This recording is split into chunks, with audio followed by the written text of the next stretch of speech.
धन्यवाद सभापति महोदय। मैं आपका आभार प्रकट करता हूँ अपने पार्टी का, जिन्होंने मुझे बोलने का अवसर दिया। मैं बधाई देता हूँ श्रीमती निर्मला सीतारमण जी को, माननीय वित्त मंत्री जी को, जिन्होंने 7वां लगातार बजट दिया है। ये केवल केंद्रीय बजट नहीं, ये जन भावनाओं का बजट है, इसलिए मैं उनको बहुत बहुत इसके लिए बधाई देता हूँ।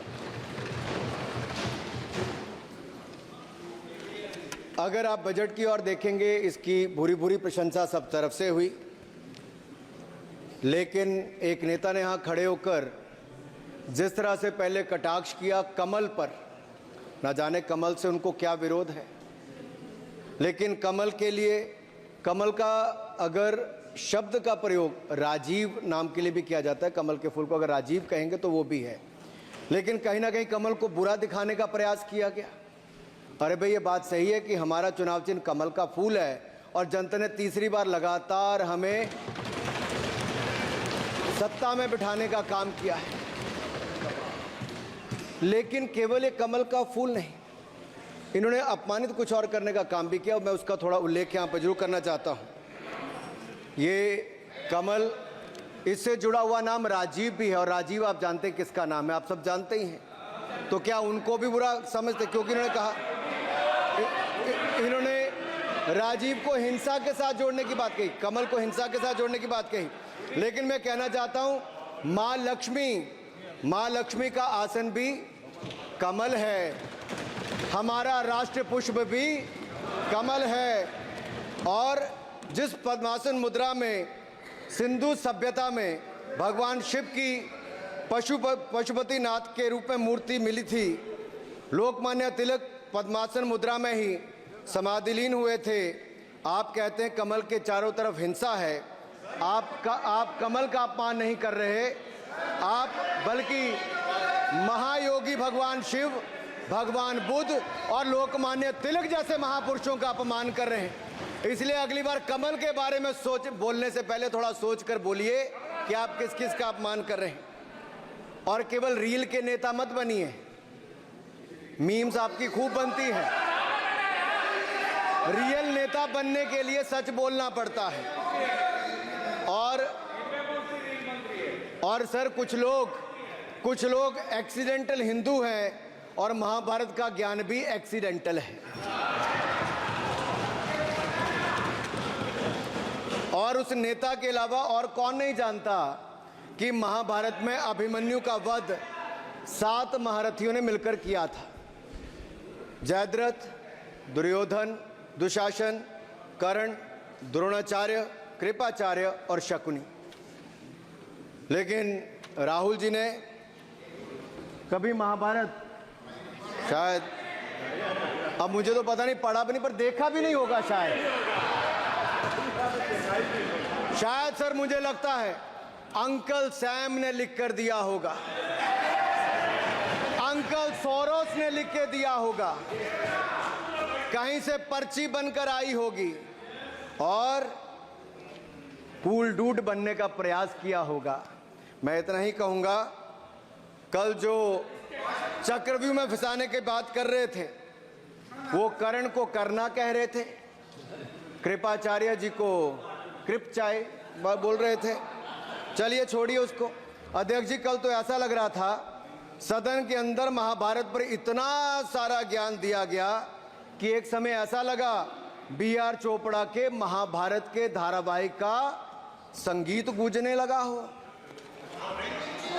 और कहीं ना कहीं उन्होंने एक बार महाभारत पढ़ने के लिए फिर प्रेरित किया, मगर इस बार महाभारत पर मैंने एक नई पुस्तक पढ़ी जो उनकी पार्टी के विद्वान सांसद, जो इस सदन के सदस्य भी हैं, उन्होंने लिखी है, और उस पुस्तक का नाम है the great Indian novel. Rahul ji को अगर महाभारत और चक्रव्यूह के विषय में विस्तृत जानकारी लेनी है तो अपने उस सांसद से वो संपर्क कर सकते हैं। और मैं बताऊंगा, शशि थरूर जी ने, शायद वही राहुल गांधी जी को बता दें या बताएंगे, नहीं तो मैं बता देता हूं कि आपने महाभारत और भारत के स्वतंत्रता संघर्ष को मिलाकर जो उपन्यास लिखा है, उसके पात्र कौन कौन है। इस उपन्यास में धृतराष्ट्र के रूप में किस नेता को दिखाया गया है, कौरव किस पार्टी को कहा गया है, इस उपन्यास में प्रिय दुर्योधनी कौन है।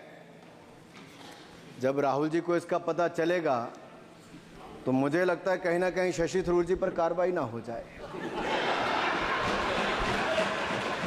लेकिन क्या है साहब, ये लोग तो संविधान दिखाते थे, पढ़ते नहीं थे। मैंने उस दिन पूछ लिया कितने पन्ने होते, तो वो भी नहीं बता पाए। मैंने उसके बाद पूछा कि ये जो आप संविधान की कॉपी लेकर चलते हो, इसका प्रीफेस पढ़ा है, इसका फॉरवर्ड पढ़ा है, इसकी प्रस्तावना किसने की है। के वेणुगोपाल जो सॉलिसिटर जनरल इनकी सरकार के समय भी रहे होंगे, सीनियर एडवोकेट हैं, या गोपाल शंकर नारायण जो सीनियर एडवोकेट हैं, उन्होंने उसकी प्रस्तावना की थी और प्रस्तावना में लिखा था कि कैसा काला अध्याय वो इमरजेंसी का समय था। और ये संविधान जो डॉक्टर BR अंबेडकर जी ने दिया, अगर ये नहीं दिया होता तो आम जनमानस को अपने अधिकारों का पता भी नहीं लगता। लेकिन इन्होंने तो उसको पढ़ा ही नहीं था, लेकिन केवल कॉपी दिखा रहे थे इतने दिनों से साहब। ऐसे ही महाभारत पर भी ऐसी हालत लग रही है। और मुझे लगता है, और नहीं तो गूगल दादा तो थे, इनसे पूछ लेते आप क्या करते हो साहब, साथ में कुछ बताया करो। सर, इस उपन्यास के, माननीय सभापति जी, इस उपन्यास के मुताबिक जिस पार्टी के सर्वे सर्वा आप हैं, उस उपन्यास के वही कौरव पार्टी है। मैं अपनी तसल्ली के लिए कुछ पंक्तियों को यहां उद्धृत कर देता हूं। मैं कोट कर रहा हूं सर, पेज नंबर 245 से। The India of which Dhritarashtra assumed the leadership on 15th August 1947 had just been through a cathartic process of regeneration, another stage in this endless cycle. अब 15 अगस्त 1947 को प्रधानमंत्री के रूप में मोदी जी तो नहीं थे, और ये कह रहे हैं कि जिन्होंने 15 अगस्त 1947 को उस समय वो सत्ता ली थी, वो धृतराष्ट्र थे। तो धृतराष्ट्र किसको कहा गया? धृतराष्ट्र को किसको कहा गया? अब आपने मुझे बांध रखा है। कल स्पीकर ने कहा है, स्पीकर महोदय ने कहा कि उस समय के लोगों का नाम नहीं लेना। तो प्रथम प्रधानमंत्री जी को धृतराष्ट्र मैंने नहीं कहा, इनके अपने ही सांसद ने अपने ग्रेट इंडियन नॉवल में कहा है। शशि थरूर जी कहाँ हैं? कहीं छिप तो नहीं गए? आज शो कॉज हो सकता है। फिर देखिए प्रिय दुर्योधनी और धृतराष्ट्र के विषय में क्या लिखा है। I quote from page 293। In Delhi, blind Dhritarashtra ruled with प्रिय Duryodhana by his side, and he pledged the nation not so much to the gas and hot water of his Fabian preceptors, but to smoke and steam of the modern industrial revolution their ancestors had denied this country. Sir, ये सबको पता है कि इस देश के एकमात्र Fabian Samajwadi कौन थे, और ये फैबियन समाजवादी कौन थे उसके बारे में किसी और ने नहीं, आपके ही सांसद ने लिखा है। अरे वाह, इसमें तो आगे इमरजेंसी की चर्चा भी है, और जिसे इंदिरा गांधी जी ने थोपा था। और इमरजेंसी किया है। सौगत दादा, you are not Shashi Tharoor, please. ये देश इनकी यातनाओं का सर भुगत भोगी रहा इमरजेंसी के समय, और वो काला खंड, वो काला अध्याय वो देश कभी भूल नहीं पाएगा, जिसने देश के लोगों को कठिन शब्द इमरजेंसी के बारे में भी बताया। सर, तो हम चर्चा कर रहे थे द ग्रेट इंडियन नॉवल के अध्याय 7th बुक की, जिसमें प्रिय दुर्योधनी और उनके प्रिय पात्र शकुनी शंकर डे देश में आपातकाल लगाने की योजना बना रहे थे। सर, मैं पढ़ता हूं कि शकुनी ने क्या कहा। I quote, what you could do now is to declare an internal siege, a grave threat to the stability and security of the nation from internal disruption। जिस बुक को आप कोट कर रहे हैं उस बुक को आप सबमिट कर दीजिए। मैं कर दूंगा साहब, एक कॉपी आपको भी भिजवा दूंगा साहब, एक टेबल पे भी रख दूंगा।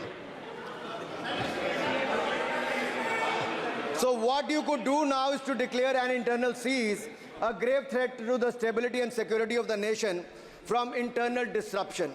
No one has ever defined the permissible procedures under an internal seize, which leaves it to more or less up to us to define them, Shakuni added.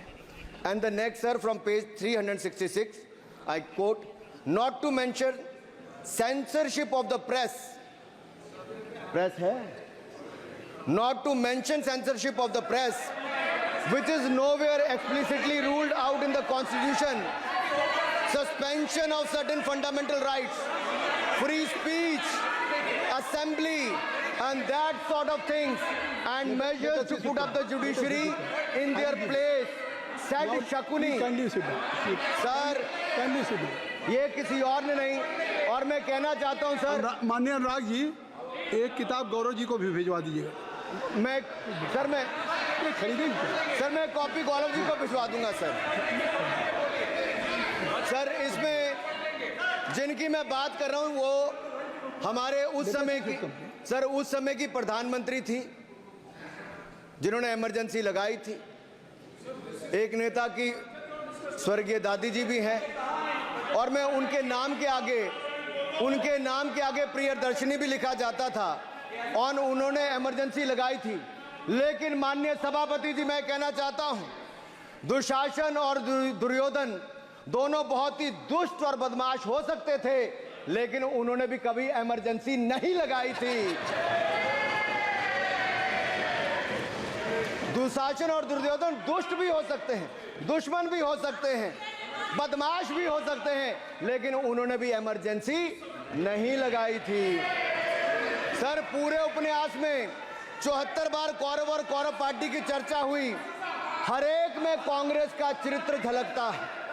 Rahul ji सदन में हजारों साल पूर्व हुए महाभारत की कहानी सुना रहे थे, मगर उनकी अपनी पार्टी के पढ़े लिखे एक विद्वान पूर्व मंत्री और सांसद आज के महाभारत की कहानी लिखते हुए बताते हैं कि कौन कौरव था, कौन शकुनी था, कौन धृतराष्ट्र था, कौन दुशासन था, कौन दुर्योधन था, कौन कर्ण था। जरूर पढ़िएगा, सबके किरदार उसी में मिलने वाले हैं।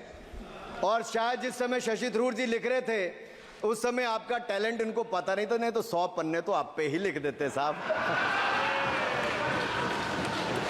आप चाहते कार्रवाई हो जाए। माननीय सभापति जी,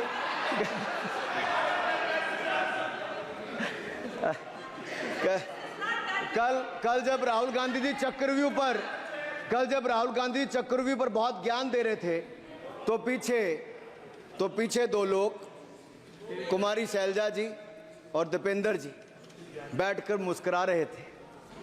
अब शायद राहुल जी वो पीछे हंस तो रहे थे, लेकिन आप एक बात जरूर कर लीजिए,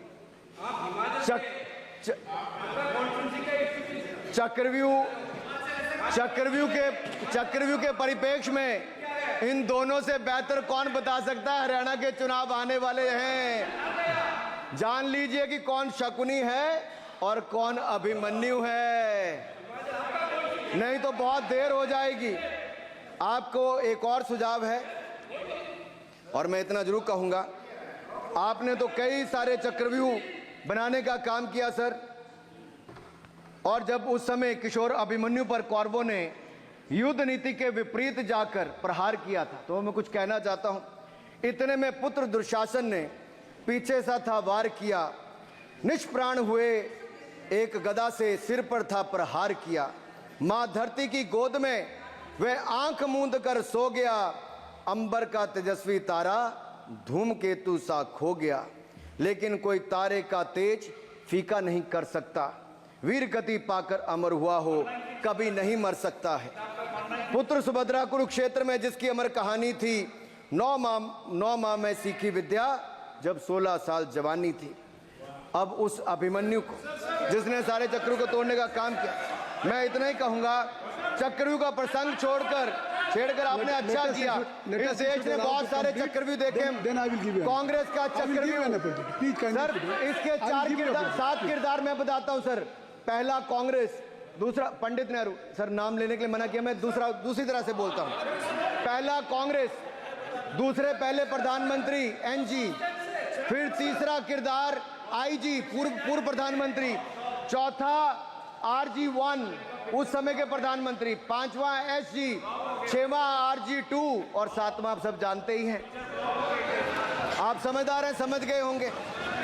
सर पहले चक्रव्यूह ने देश को विभाजन कराया, पहले चक्रव्यूह ने देश का विभाजन करवाया, और दूसरे जो एनजी उन्होंने देश को कश्मीर की समस्या दी और चीनियों को भारत की भूमि सौगात में दी, चीनियों को भारत भूमि सौगात में दी।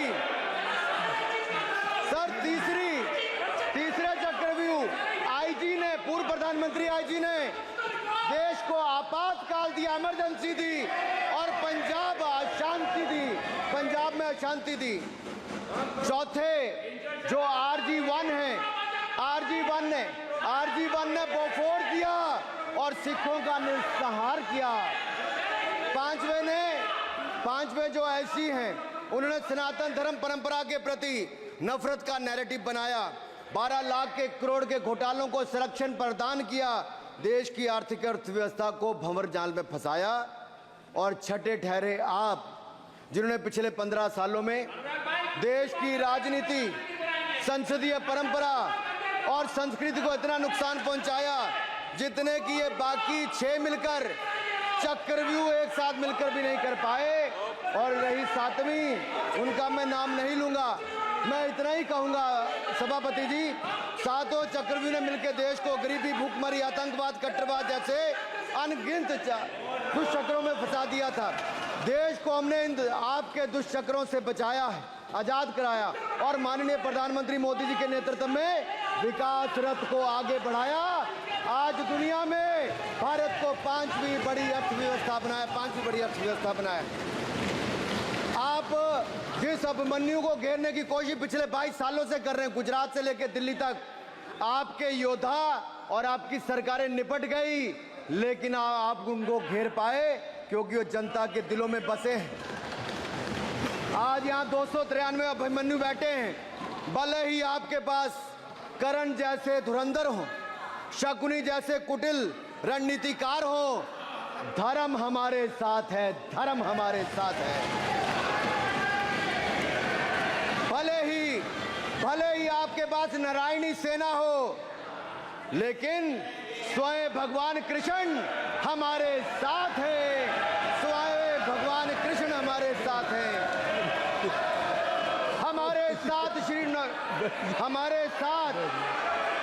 हमारे साथ श्री रघुनाथ तो किस बात की चिंता शरण में दिखाया। माननीय सभापति जी, हमारे साथ श्री रघुनाथ तो किस बात की चिंता शरण में रख दिया जब मात, तो किस बात की चिंता। हमारे साथ तो जनता रूपी रघुनाथ है और आगे भी रहने वाला है। आप देखिए, ये कल से हलवा बांटने की बात कर रहे थे। अध्यक्ष महोदय, झूठ के पैर नहीं होते, ये झूठ अक्सर कांग्रेसियों के कंधे पर सवार होकर सैर करते हैं, जैसे मदारी के कंधे। सर इसको देख लीजिए। माननीय सभापति जी, झूठ सब के बजाय आप असत्य कहें। झूठ असल सदी है, उसको हम कार्रवाई का हिस्सा नहीं है। असत्य कहें। माननीय सभापति ji, I have already given ruling mister Venugopal ji, I have given ruling please. माननीय सभापति, असत्य के पैर नहीं होते, असत्य के पैर नहीं होते, और ये असत्य अक्सर कांग्रेसियों के कंधे पर सवार होकर सैर करता है। जैसे मदारी के कंधे पर बंदर होता है, वैसे ही राहुल जी के कंधे पर झूठ का बंडल होता है। जैसे मदारी के कंधे पर बंदर होता है, वैसे ही राहुल जी के कंधे पर झूठ का बंडल होता है, जिसे वो रोज यहाँ परोसते हैं। ये बजट पर, सदन पर। माननीय सभापति जी, जिस व्यक्ति को बजट निर्माण की प्रक्रिया का पता ना हो, संसदीय कार्य में रुचि ना हो, मात्र अध्यादेश को फाड़ने का काम किया हो, उससे क्या अपेक्षा की जा सकती है। मैं पूछना चाहता हूँ, हलवा किसको मिला? मैं पूछता हूँ, हलवा किसको मिला? राहुल जी बताइए, हलवे की बात की थी। जीप घोटाले का हलवा किसने खाया? वो फोर्स घोटाले का हलवा किसने खाया? अंतरिक्ष देवास घोटाले का हलवा किसने खाया? नेशनल हेराल्ड के घोटाले का हलवा किसने खाया? सबमरीन घोटाले का हलवा किसने खाया? अगस्ता वेस्टलैंड घोटाले का हलवा किसने खाया? 2G स्कैम हलवा किसने खाया? कॉमनवेल्थ स्कैम का हलवा किसने खाया? कोयला घोटाले का हलवा किसने खाया? वाल्मीकि योजना घोटाले का हलवा किसने खाया? चारा घोटाले का हलवा किसने खाया? यूरिया स्कैम का हलवा किसने खाया? राहुल जी, हलवा मीठा था या फीका? माननीय सभापति जी, कुछ लोग ओबीसी की बात करते हैं। मैं ये कहता हूं, इनके लिए ओबीसी है। गौरव सुनिए, गौरव बड़ा इंपॉर्टेंट है। आप kindly address to the chair. माननीय सर, इनके लिए ओबीसी का मतलब है only for brother in law commission, only for brother in law commission. और only for brother in law commission के लिए काम करने वाली पार्टी अदर बैकवर्ड कास्ट की बात करती है तो आर्मी को भी पंखे के साथ लटकर आत्महत्या कर लेनी चाहिए। मतलब जिस पार्टी ने अपने पार्टी के अध्यक्ष जो एक पिछड़े वंचित समाज से आते थे, उनको धोती से खींचकर पार्टी से बाहर निकाल दिया हो, उसके शहजादे हमें ज्ञान बांट रहे। अरे साहब, इनको पहले तो एलओपी का मतलब समझना पड़ेगा। ये लीडर ऑफ प्रोपेगेंडा नहीं, लीडर ऑफ ऑपोजिशन है। इसका मतलब लीडर ऑफ ऑपोजिशन है। ऑन बिहाफ ऑफ सर, ये लीडर काइंडली लिसन मी माननीय अध्यक्ष जी, आप माननीय अध्यक्ष जी, मैं जवाब आपको दे रहा हूँ। माननीय सभापति जी, माननीय मंत्री जी, एक मिनट चुप सुनिए। माननीय गौरव जी, आप या माननीय सदस्य जो कह रहे हैं, मैं समझता हूं कि माननीय राहुल जी एलओपी, उन्होंने भी बात कही सरकार पे या सरकार के मंत्रियों के लिए नाम लिया, तो उसका जवाब अगर वो दे रहे हैं, अनपार्लियामेंट्री वर्ड जो होगा उसको मैं स्पंज करता हूँ। मैं अनपार्लियामेंट्री नहीं, उन्होंने झूठ कहा था, मैंने उसको स्पंज कर दिया। झूठ कहा था उन्होंने, मैंने स्पंज कर दिया। अनुराग ठाकुर जी। सर, माननीय अध्यक्ष जी, माननीय सभापति जी, आप देखिए, मैं इतना ही कहना चाहता हूं कि अब झूठ परोसना बंद कर दें, क्योंकि एलओपी का मतलब लीडर ऑफ प्रोपेगेंडा नहीं, लीडर ऑफ ऑपोजिशन होता है। अब संधि है, ठीक है, असत्य, निराधार। जी सर, जी, उसके ठीक है, निराधार है सर। ओबीसी की बात, जनगणना की बात बहुत की जाती है। माननीय सभापति जी, जिसकी जात का पता नहीं वो गणना की बात करता है।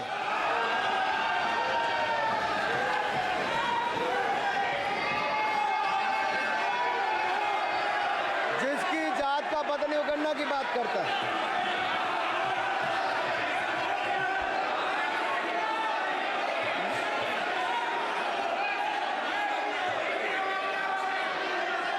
माननीय सभापति जी,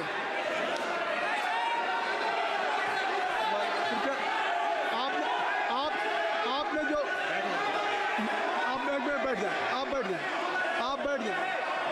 आप बैठ जाएं। माननीय अखिलेश जी, आपने जो बात उठाई है मैं उसको दिखवा लूँगा। मैं आपकी बात को ले रहा हूँ।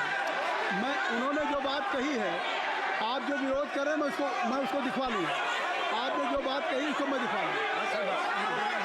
अनुराग जी, माननीय सभापति जी, कृपया आप लोग बैठ जाएं। आप बैठ जाएं। अच्छा, आप बैठ जाएं। आप बैठ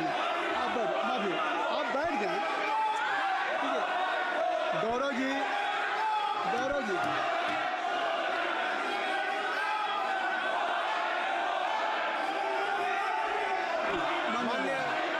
माननीय सभापति जी, मैं आपको याद कराना चाहता हूँ, इसी सदन में